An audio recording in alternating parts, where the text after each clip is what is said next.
Good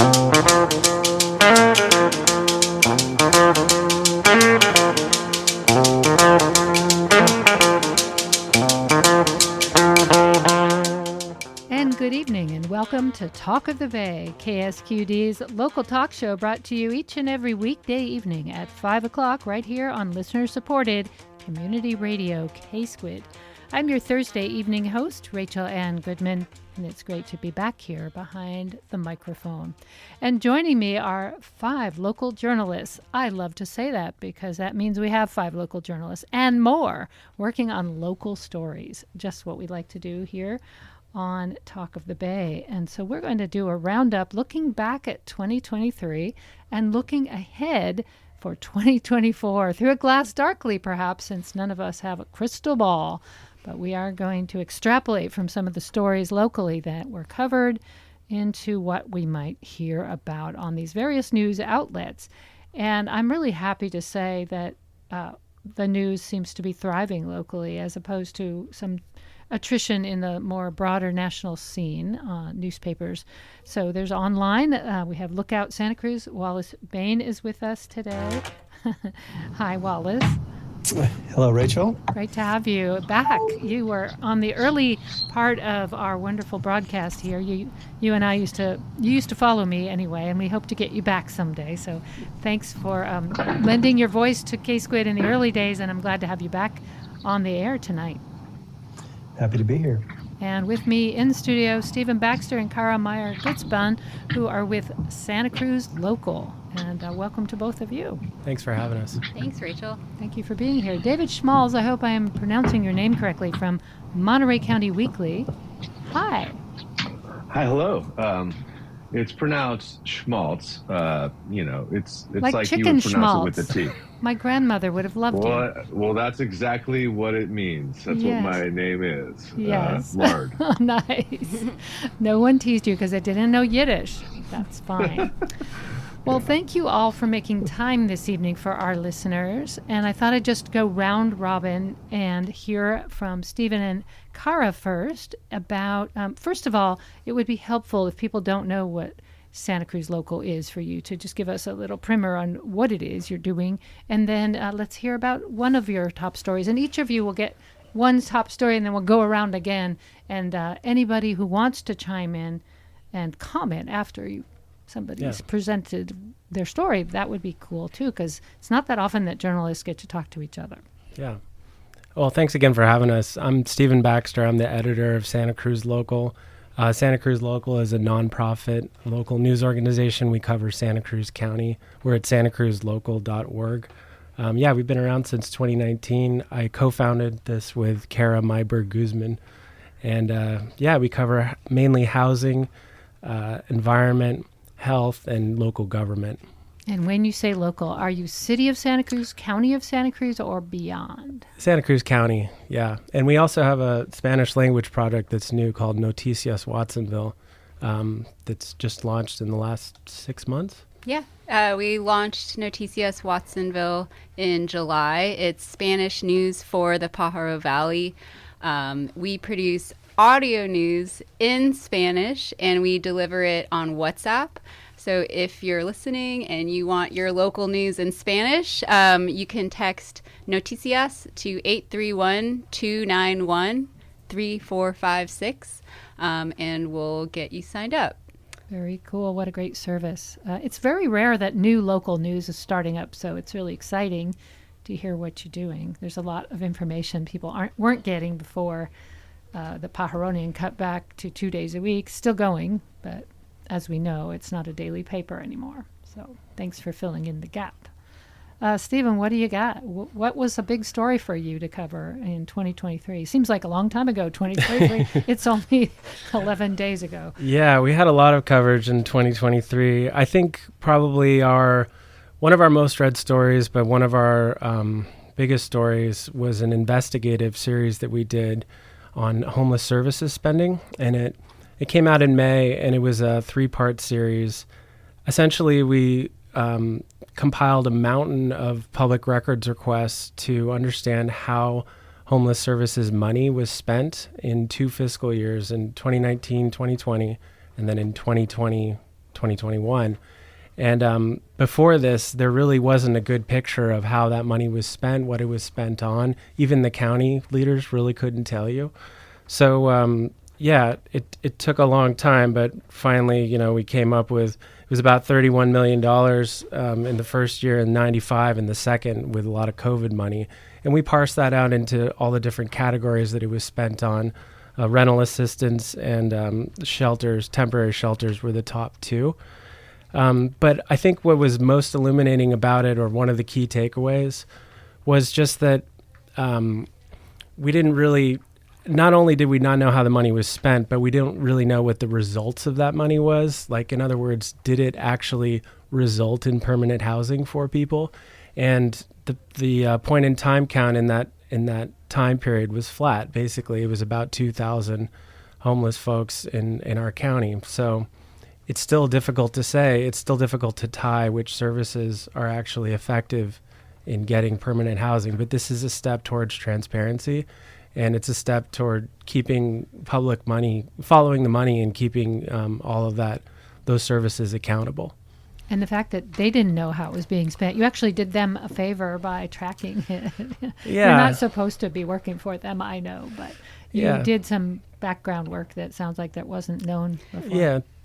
Just one quick, the last thing I'll say about it was just that the county promised a dashboard that would kind of track some of these services. And after our story came out, they did finally publish a dashboard, although it didn't really track money, but it did have some talked about services and numbers and was more transparent. So we, of course, appreciate that.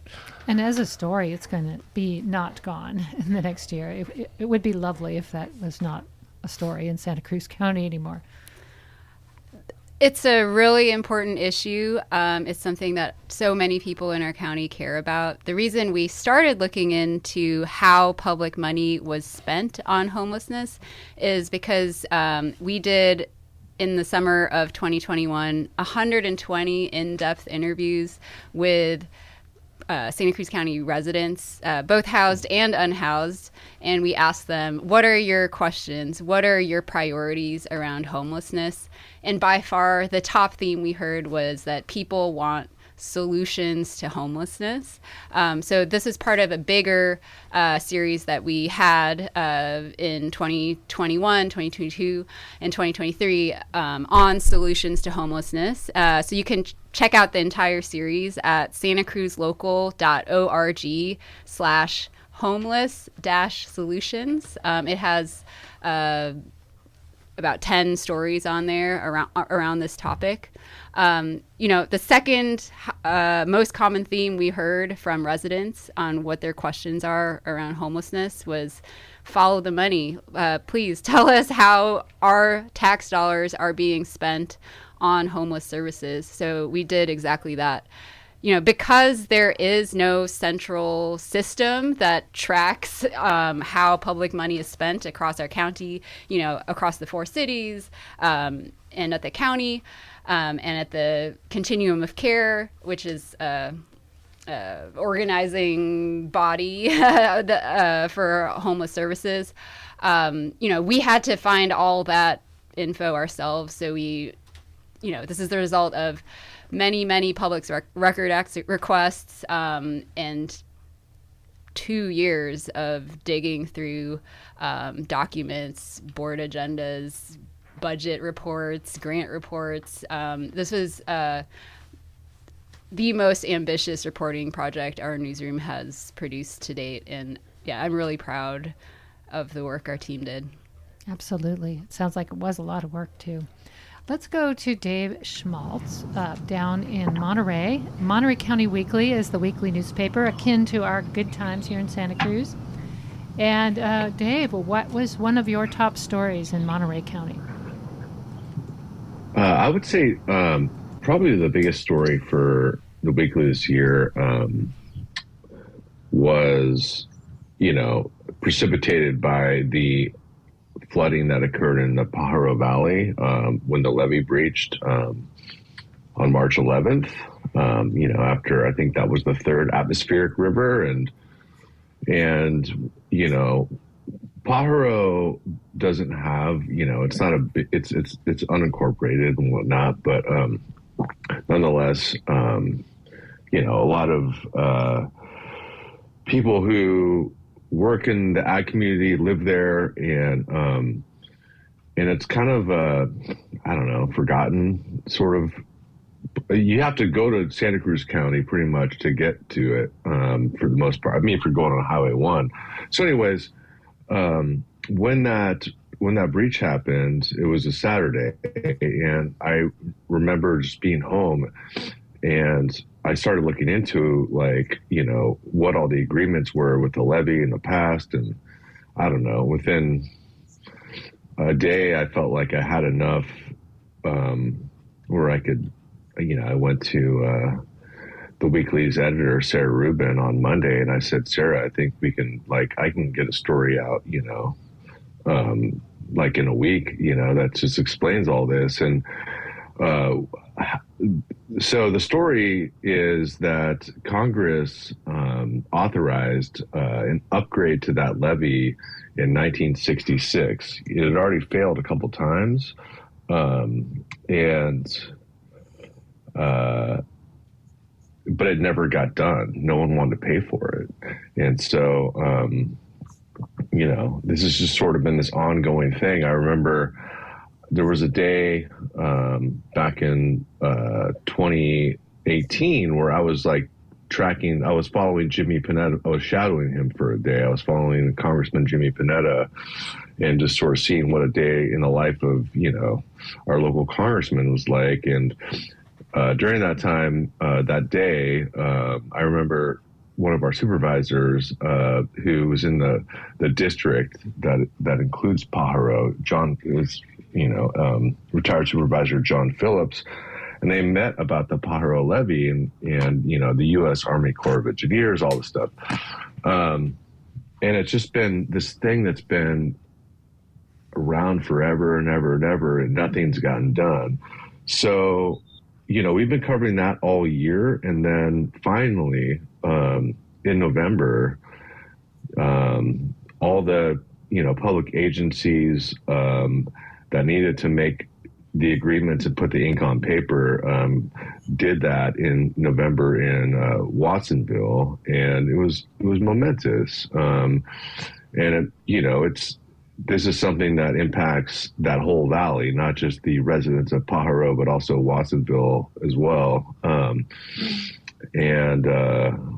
it's great to see that finally, after all these years, they are gonna hopefully, make that river more climate resilient.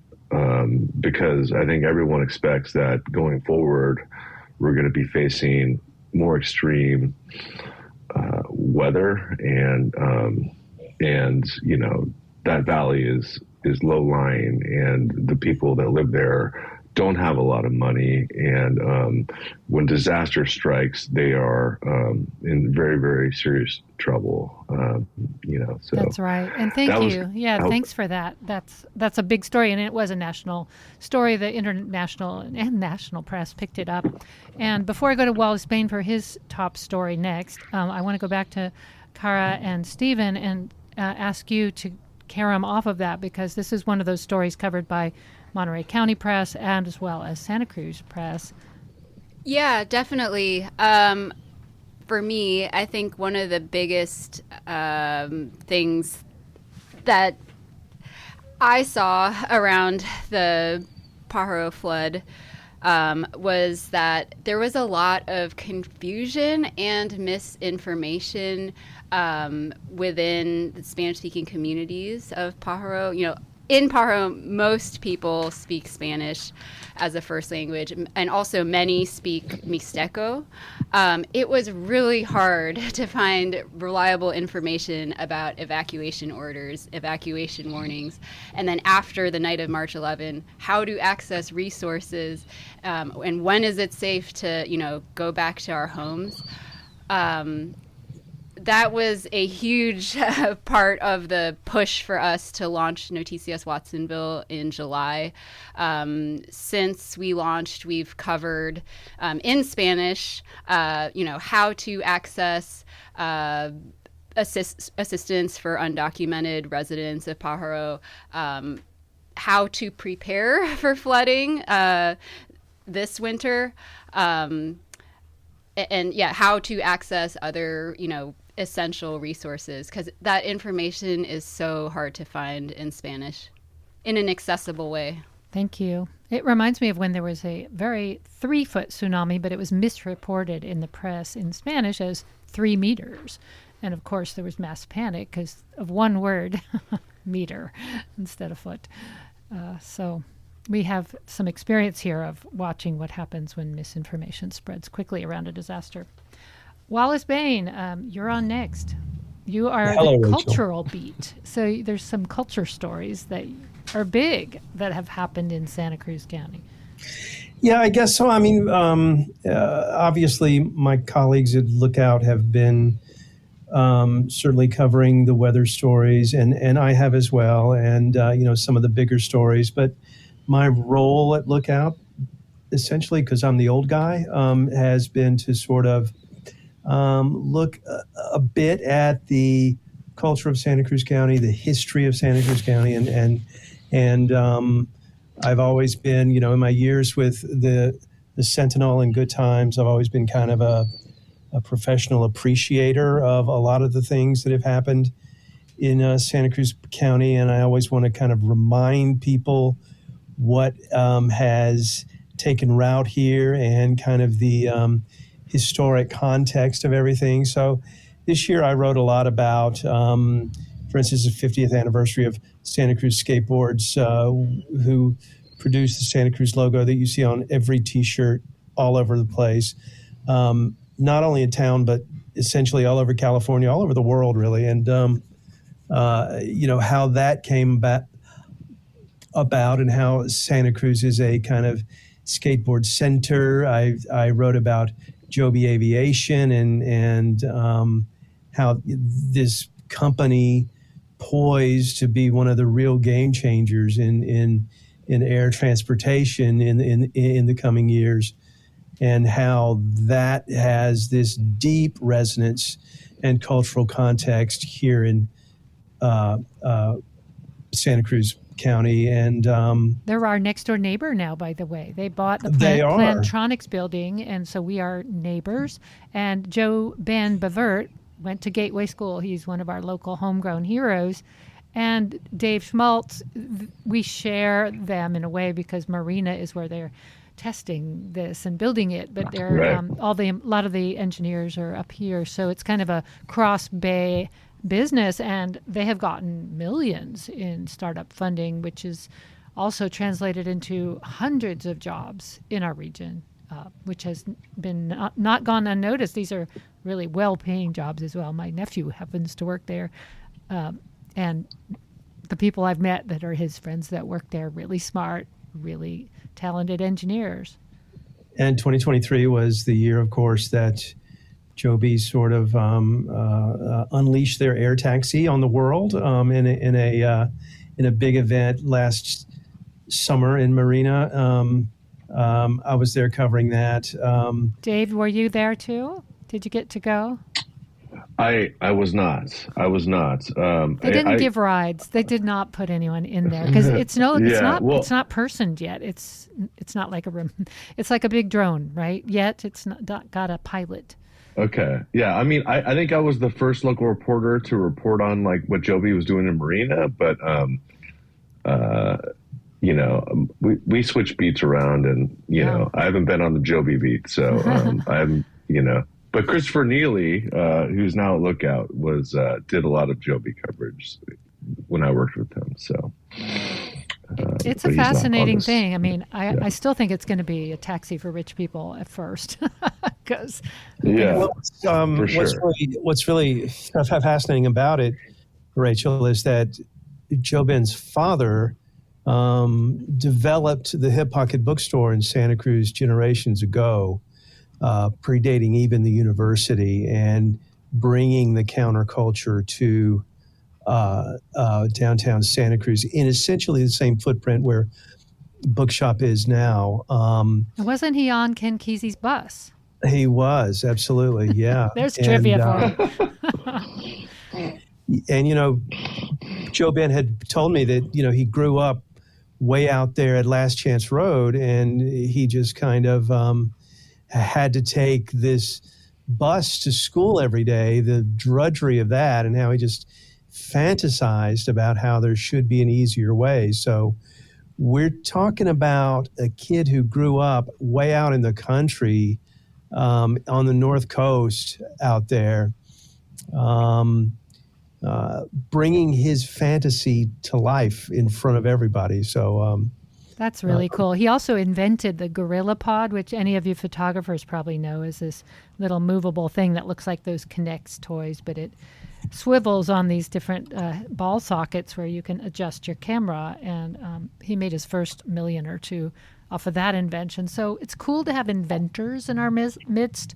That's not too common for a community our size, but we're lucky. Yeah, the point is that Joe Ben is not an outlier here in Santa Cruz. He's kind of I don't want to say typical, but he is representative of a lot of creative types who come up in this community and make their homes in this community. I also profiled Jim Denovan last year. You know him as that the artist who did the incredible sand sculptures on the beach for many years, and he also started the Outstanding in the Field business. And so my job is to always kind of seek out these creative types and see what's on their mind and kind of remind people that they're here and doing work, and remind people how rooted they are in a uniquely kind of Santa Cruz way of seeing things. Thank you, Wallace. I'm going to go back to Stephen and Kara, but I wanted to kind of frame the next stories that you say. What did you think 2023 was going to be, and how did some of these stories fit what you thought it was going to be? Because we're poised here on the beginning of a new year, looking ahead at 2024, and some of the national reporting is truly blood-curdling, frightening, awful, really grim. Internationally, it's not so great either. I don't know if you can remember what you thought it was going to be like in 2023 and what it actually ended up being, but that's kind of an interesting question. I'll lob at you, Stephen. Yeah, I think I can't speak for all the reporters, but 2020 was around here was so much about the CZU fire and COVID, and that just dominated everything through 2021. And then I think after that, it wasn't necessarily a return to normalcy, but a little bit different, I would say, after that. Our focus has been since 2019 really about housing. I feel like our coverage of housing is second to none in the county, and we cover all kinds of housing projects from start to finish. We put out a housing and construction resource page at santacruzlocal.org that is pretty comprehensive. So, you said it was your most top 5 views of everything you put out. Yeah, it's funny because it's not the sexiest thing, but people having a roof over your head is really sexy. It's really unsexy to be out in the weather. Yeah, but it seems to be on the tip of everybody's tongue. And I've seen some of Wallace's stories too, just about housing projects downtown and that kind of thing. But yeah, what did I think 2023 was going to be like? I wasn't anticipating these giant storms in March, especially so late in the season. That tended to dominate everyone's coverage. I think just one thing that separates us is that we don't do a whole lot of breaking news because we're essentially a weekly. Our email newsletter comes out on Sundays, but we publish stories through the week. So we try to do sort of stepped back stories and more holistic things, and explaining big things that are happening in government in an accessible, readable sort of way. So one of the big housing stories too, I'm sure you covered, was this idea that the state could tell you have to build X number in your city. Yeah. And if you don't do your own plan, we're going to do it for you. So that's caused almost every city to scramble, and some of these huge housing developments to go up without any planning on the local level. I'm sure you guys have looked into this. But. Yeah, our reporter Jesse Cathan has done a lot of stories on the county's housing element, and that was another one of our most read stories, was just putting out the maps and understanding what will change, what zoning will change to allow for more housing in Live Oak and Capitola and all over the county. So yeah, it was. I think that's one of the things that sets us apart. Just to piggyback on what Stephen said, I think another thing that really sets us apart is we really try to be responsive to the questions we hear from not just our readers, but residents all across the county. We're constantly going to public places like food banks, farmers markets, fairs, and asking residents, what local issue keeps you up at night? What do you want our reporting team to dig into? And one of the most common things we hear is questions around housing. Like, what is that construction project going up downtown Santa Cruz? So that's what our housing and construction page tries to deliver, is short, quick descriptions of the major housing and construction projects around our county. And that is Kara Meyberg Guzman from the Santa Cruz Local newsletter. And we're joined also by Dave Schmalz and Wallace Baine. Dave Schmalz is with Monterey County Weekly. Wallace Baine is with Lookout Santa Cruz. Back to you, Dave. What do you think what were you thinking about 2023, and what got your attention in terms of the next story you'd like to focus on? So one of the things that's 2023, I think went, pretty much as more or less as I expected it would, for better or worse. But one of the big stories that I've been focusing on this year is the Monterey Peninsula's water supply situation, and it's I grew up in a place where I didn't have to worry about water. Where was that? It was not a thing. Where were you? It was in the East Bay of the East Bay, and so the East Bay Municipal, East Bay Mud, they call it, utilities district. They get all their water from Sierra, and so it's not really ever a concern. It wasn't a concern, and something I ever thought about. And then I lived in San Francisco, and there's water from the Hetch Hetchy and all that. But in the Monterey Peninsula, it's the water is very scarce, and it's exacerbated the housing crisis because since 2009 we've been under a cease and desist order from states. Where they can't build, or like our privately owned water utility, Cal-Am, is not allowed to set new water meters, and therefore we can't build anything to build new housing. And so I've been very focused on that. And one thing that is really, I've been tracking is, for one, there's an expansion of our rebranded sewage district is now called Monterey One Water, and they collect sewage from the city of Salinas, the Monterey Peninsula, and the city of Marina, and and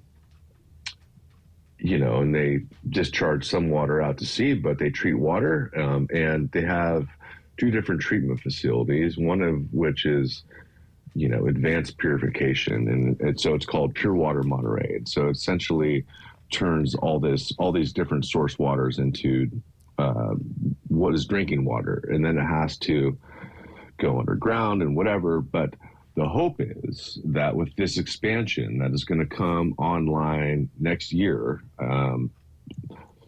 this year, actually, I'm sorry, it's 2024 now. It's going to come online hopefully by August or, September, that then, 2025 it will come online. What's going to happen this August and September is the water management district is going to ask the state, hey, when this comes online, can you lift the cease and desist order, which in turn would allow the peninsula to start building very much needed housing. So, you know, the subject is extremely wonky, and it's hard, I think. I mean, I struggle a lot to try to, you know, I know Stephen was saying about like making things understandable, you know, for readers, and that's one of the things I really try to do. And so I've been keeping track of that, and, you know, trying to keep also taking a holistic view at the big picture, like why are we doing this and what's it for? And to that end, I don't know if you're aware, but the Peninsula voters in 2018 passed a ballot measure, Measure J, to compel the Water Management District to buy out the investor-owned utility CalAm's local system, if feasible. They went through years of reports and studies and all this stuff, and it made the determination that it was. And then in October, they their board, you know, passed a resolution of necessity is the term of art, and now we are in December. They initiated, they filed eminent domain complaints in the Monterey County Superior Court.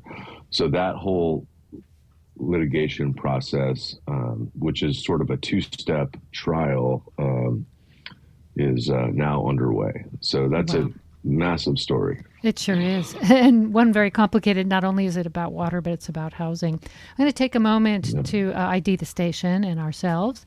And you are listening to KSQD, Community Radio for the Monterey Bay at 89.7, 90.7, and 89.5. We're also streaming live on the web at KSQD.org. I'm Rachel Ann Guzman, and this program is Talk of the Bay. Coming up in a half an hour, we will have the kooky side of crazy, a look at mental health and from various sides, including comedy, believe it or not. All that coming up in just about a half an hour. Stay tuned. We have a short announcement, and we'll be back with our Journalist Roundtable.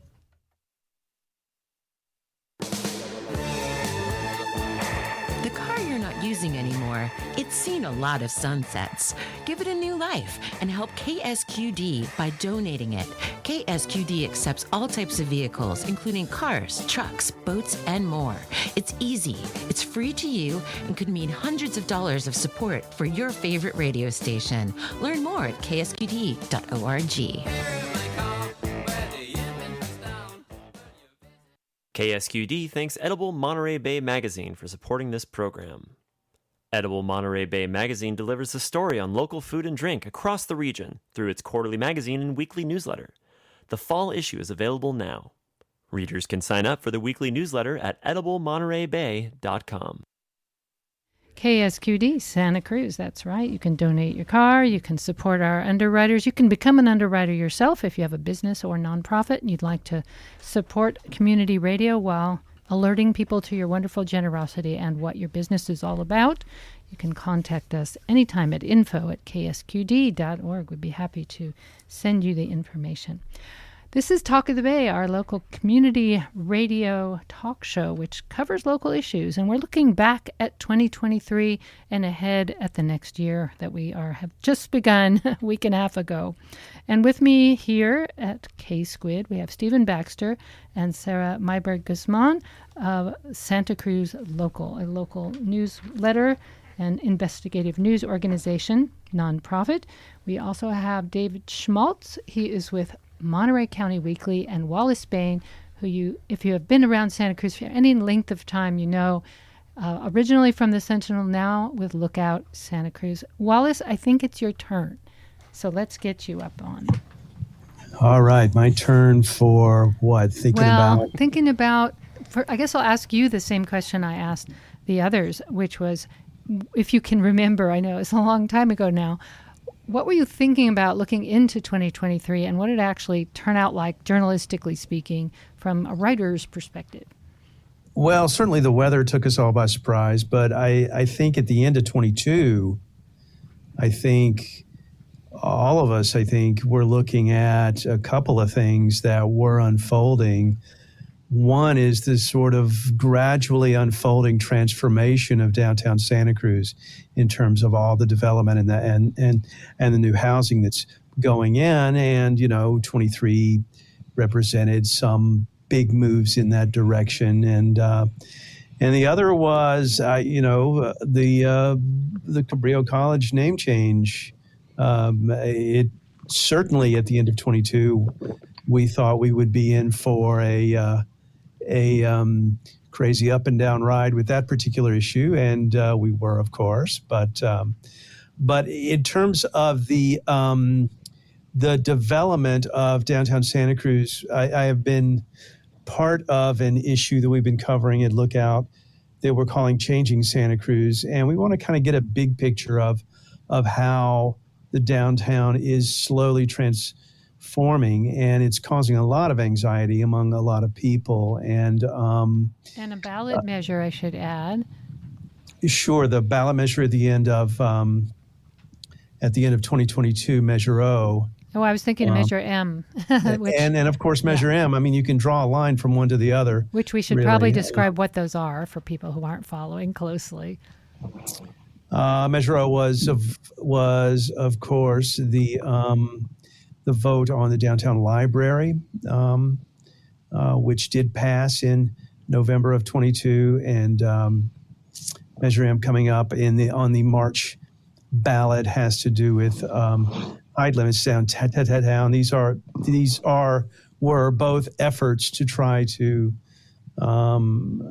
mitigate some of the growth, some of the development that's going on downtown. And I wrote a big story on the aesthetics of all this, how a lot of locals are talking about how ugly this is, these giant buildings, and how out of character in Santa Cruz that these new buildings are, some of which haven't even broken ground yet. But I kind of did a deep dive with a lot of architects, a lot of people who think about architecture and urban aesthetics, about where we are in terms of where this new city is going to be. And I don't think anybody really has a precise vision of what it is, but it's certainly coming into view. And we still don't know what it's going to be quite yet. And that's the nature, I think, of Measure M, is it would allow citizens to have a say about height and maybe, I don't think about design, but certainly how many stories that they would accept. So before we move on back to Stephen and Kara, wanted to just reflect on a story that happened this week, actually, with the city council meeting in Santa Cruz. Santa Cruz is known for weighing in on national and international events. There was a statement made about the Iraq War, for example. There was a sanctuary city vote, and then the other night there was till 3 a.m. Meeting that was trying to get a resolution passed, or some people wanted it passed and some didn't, about a ceasefire resolution. So, Wallace, do you want to comment on that? And I'll have Stephen and Kara comment as well. Even though it's not 2023, I just figured since it just happened and there were some windows broken and some invectives hurled, I just wondered what your take on that. Yeah, I really wasn't there. My colleague Chris Neely had covered that, and we had run the story earlier. But it does fit into a historical pattern here in Santa Cruz County of global events having a kind of local resonance. I don't feel real comfortable in commenting about it since it's kind of unfolding, and I've been out for a while. That's okay. No worries at all. I just wanted to just raise that because it seemed like an example in light of all these other stories, which really do affect people in their everyday lives. Some of these things that are focused on when there's like massive homeless people still sleeping on our streets seem to be in a weird contrast with one another at this moment in time. So I just thought I'd bring that up. Stephen and Kara, do you want to comment at all Sure. on this? Yeah, we had a story on that city council meeting too that Jesse Cathan, our reporter at santacruzlocal.org, reported. And yeah, the city council essentially had a substitute statement instead of the ceasefire resolution that called for collaborative efforts supporting peaceful dialogue. And it was kind of watered down from the original one. And there were about 250-ish people who were there and spoke, and it ended at 3 a.m. And I mean, yeah, we don't do editorials. I'll say personally, I don't really understand why, if there's nothing at stake for the council, their position on this won't really affect the actual situation there, then why not? I don't understand why not. But that's me. For sure, the overwhelming majority of people who spoke at Tuesday night's council meeting were in favor of the original resolution. And so people were demanding that the council respond. I think it was it seems to me like a lot of people cared about the issue. 3 a.m. seems like a record in recent history for how late a council meeting runs. People must have cared a lot to stay that long. That's exactly. One conclusion I had, but also how uncomfortable it must be when people are shouting at you and showing bloody effigies.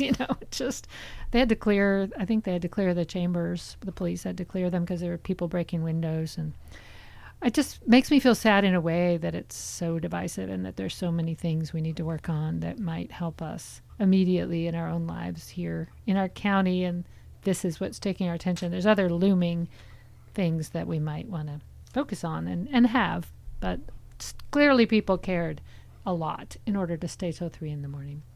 And I'm sure we'll have some more reporting on that here on the station. It just happened, it was 2 nights ago.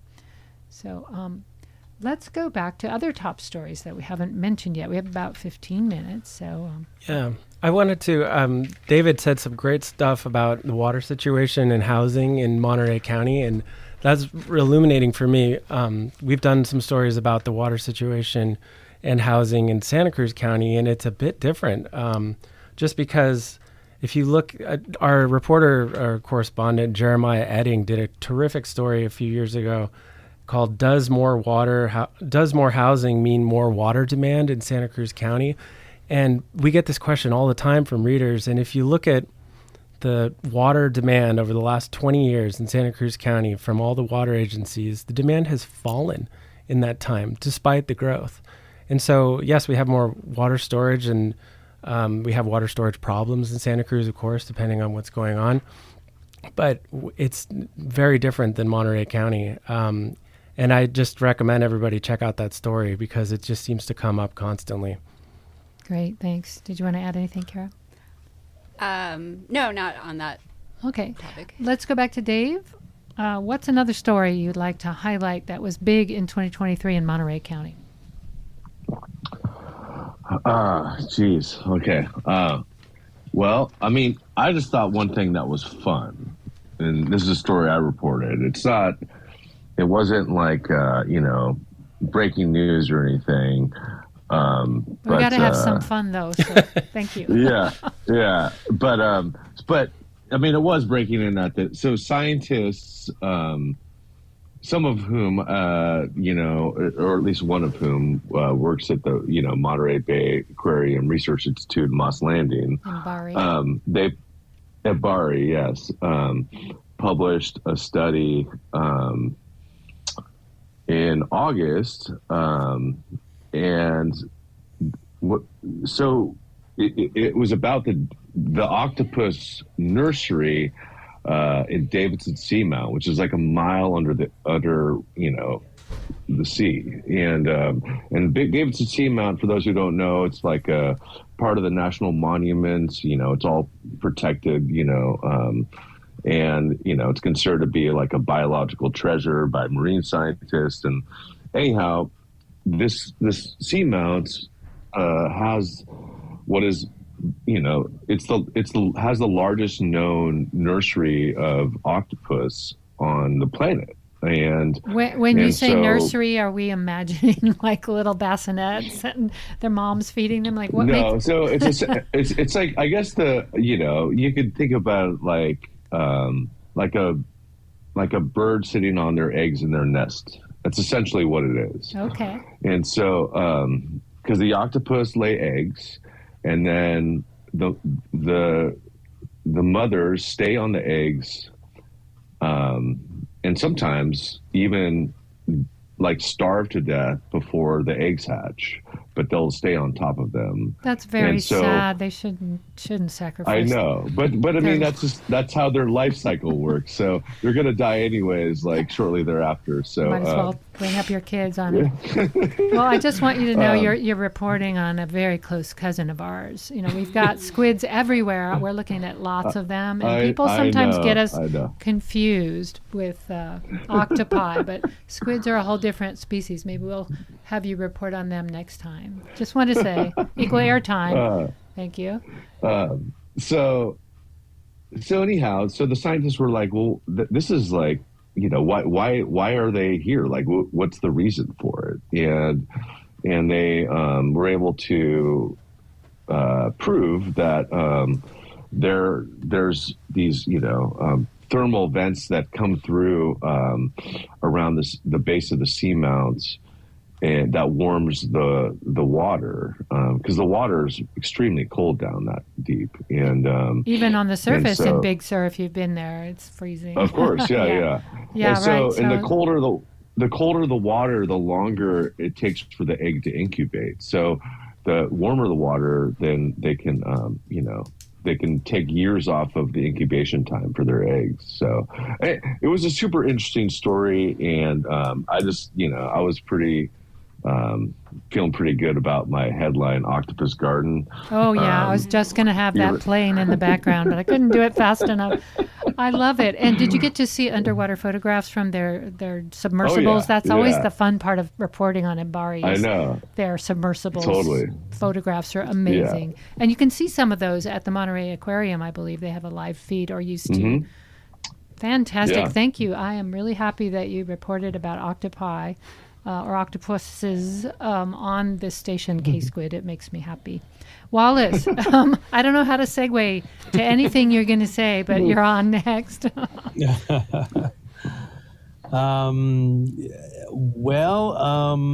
I certainly did a lot of stories about people accomplishing crazy things last year. I'm sure you and your listeners know Nina Simon, who transformed the Downtown Museum of Art and History. Nina stepped away from the museum a couple of years ago, and she became a novelist. And last year she had gigantic success with her first novel that she had written essentially to entertain her mother, who was in recovery for cancer. And she published the book, and Reese Witherspoon picked it up for her book club, and it became a big deal. And all of a sudden, Nina experienced the zoom of a second career. I mean, so many of us would like one career, and she gets two. So so unfair. It was so much, it was great. She's super fun smart doing that one. Yeah. And I got to cover a lot of events and festivals. I kind of wanted to mention the Monsters Festival that seems to be growing every year this year with it's kind of an academic kind of focus on literary monsters up at the university, and now they're bringing it down to the town and turning it into kind of a cosplay kind of event, and that's a lot of fun. I think we're going to see more of that coming up this year. It happens around Halloween, if I'm not mistaken, correct? Yes, they actually moved it into the fall. In previous years, it was in the spring, but good move. Yeah. But, fantastic. What fun you must have going to all these events. I mean, if anybody wants to be jealous of your career, it's someone who gets to go to cultural events and has to write about them. It's like, yes, sometimes I can just enjoy it too. So I know you're working. It's It's a lot of not. fun. It's not all just party down. You gotta take notes, and other people just enjoy the event, and you're sitting there writing your notes down, or maybe you record them. I don't know. Right. All right. One more round we have time for. We have about 10 minutes. We're talking about the year 2023. Remember that? And looking back at the top stories, these are 5 local journalists. Local journalism seems to be thriving, whereas in some communities they're going down. So we've really made an effort here to try to be creative about keeping it alive. And the fact that we're talking to 5 different people from several different publications is a really good news story all by itself. So let's go back to Stephen and Kara next and see what final story you'd like to highlight. Yeah. If you would humor me at looking ahead, I am so excited about the March 5th election. We're in the thick of preparing Santa Cruz Local's election guide. It's free, it's online, it's bilingual. We're covering all the local races and the ballot measures and how to participate in the election. It'll be at santacruzlocal.org/vote. This is like the elections are like Santa Cruz Local's Super Bowl. I mean, this is what we're really known for in the community is nonpartisan, fair, accurate local reporting, in-depth local reporting on the elections. It's so helpful because so often people know there's an election coming and they put off reading the ballot until the very last minute. So having analysis, we used to always have John Laird on when I was on another radio station. We'll do that again. Just people who can look at it without editorializing and just tell you what this would do and this is what this would do. So thank you for all your work on that. Yeah. We put on a live candidate forum last night actually in Watsonville for the District 2 county supervisor candidates, and we got to hear from all 5 of them, and it was pretty illuminating. It was great. We'll have a video of that eventually, and it'll be with our election guide. Fantastic. At santacruzlocal.org/vote. I mean, it's all free, and like we're really trying to help residents get informed about the local election. This is part of our vision as an organization. Like we really want to help people get informed and engaged with local government, and participating in local elections in an informed way is a big part of that. And you're bucking a trend nationwide, which I just read on the Pew Charitable Trust. There's this graph of people's news consumption, and it goes from 57% of the population regularly following news to 38% since 2016. If people aren't paying attention and there's elections, we end up in a real pickle. Yeah, my sense is 2024 is going to be like 2020, where it's just a big news year because of the presidential election. It has to be, I would think. One would hope. Yeah. Because there's some major things we have to reckon with in this country and locally as well. Well, thank you for doing that. That's really exciting. We'll look for that. And let's go to Dave next. Dave Schmalz from Monterey County Weekly. Sorry. Okay, so I'm going to highlight a few stories from the fancy parts of Monterey County that I neither live or work in, but nonetheless drive a lot of, tourists and 17-mile drive you're talking about, maybe. Pebble. So Pebble Beach is the first one. It was historic that this past July at the Pebble Beach Golf Links, they hosted their first ever U.S. Women's Open. So that was cool. I didn't report that story, but that's major, and I don't know why it took so long, frankly. I think that was a momentous thing. And another thing that frankly, is I consider myself somewhat of a foodie, but I don't report on it much. We had a new restaurant open in Carmel in 2022 in October, and within less than a year, it's called Chez Noir, and the chef is Johnny Black, and his wife is Monique Black, and they served Chez Noir, and they earned a Michelin star within a year of being open, which is remarkable achievement. So, props to them. I have not yet eaten there myself. Maybe you can get an assignment to check out their food and do a review.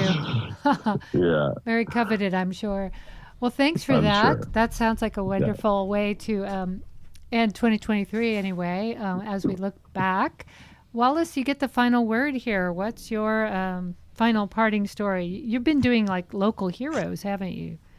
Well, I've been doing a series called The Shapers, and what this is I want to look at the people who have shaped Santa Cruz and how we live every day that perhaps aren't quite remembered or recognized as such. So I'm going to be doing a lot of that going into 24 of kind of people that you go, oh, if that person hadn't done that or acted in that way, we wouldn't have this or that, and in good and bad. So I've done 3 of those so far. I have a couple of more in the works, and it'll be taken together. It'll be kind of a compendium of people really around the Monterey Bay who have really had a deep influence in how all the rest of us have lived. Fantastic. Well, we'll look forward to that and all of your stories in the coming year. I hope people will subscribe to all of these news organizations, keep themselves current on what's happening locally. Those are things that are more likely to affect your personal life. Thank you all. Carl Meyberg, Guzman, Stephen Baxter, Dave Schmalz, and Wallace Baine. Thank you all for being here. Appreciate your time. Thank you. Thank you. Thank you all. Thank you. This is Talk of the Bay. I'm Rachel Ann Goodman. Thank you for listening. Coming up next, it's First Person Singular, short commentaries from people in our community. And after that, the kooky side of crazy with your Reverend Ryan Althouse. All that coming up ahead on KSQD, KSQD Santa Cruz, KSQT Prunedale.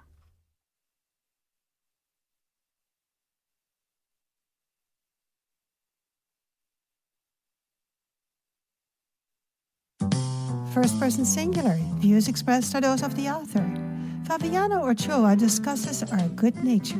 Early in the morning, just after Halloween, a walk down Pacific Avenue reveals some new adornments. Between Laurel and Water, Pacific is decorated with garbage. Bottles, wrappers, cigarettes, and food cartons, just to name a few. 2 months later, and roughly 300 miles south of Santa Cruz, in the city of Pasadena, a similar scene has surfaced on Colorado Boulevard. The avenue served as the route for the annual Rose Parade, ironically themed Our Good Nature. Every New Year's Eve, the city allows people to sleep out on the parade route to secure a spot for the morning's festivities. But after the 3-hour procession of floats and marching bands was over, all that remained were heaps of garbage, not counting the occasional disoriented tourist. I can't help but wonder how a night of trick-or-trashing and champagning could generate so much solid waste. How much are we capable of producing in a year? A look into the total municipal solid waste for the United States amounted to more than 245 million tons, which is roughly 4.5 pounds per person.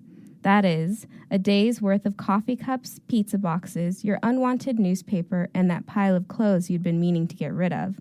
It seems to me that in our own good nature we've become quite trashy. Our wasteful habits must be fixed, and it's easy. Allow me to offer one simple suggestion, my own New Year's resolution. Reduce the garbage you generate and dispose what you do produce into any appropriate wastebasket or recycling bin. After all, this is America the Beautiful. At the time of this writing, Fabiana Ochoa was an environmental studies major at UC Santa Cruz. If you would like to share your opinion or stories, send 240 words to firstpersonsingular@ksqd.org. This program was produced by Laurie Korn, Margie Kern-Marshall, and Matilda Rand.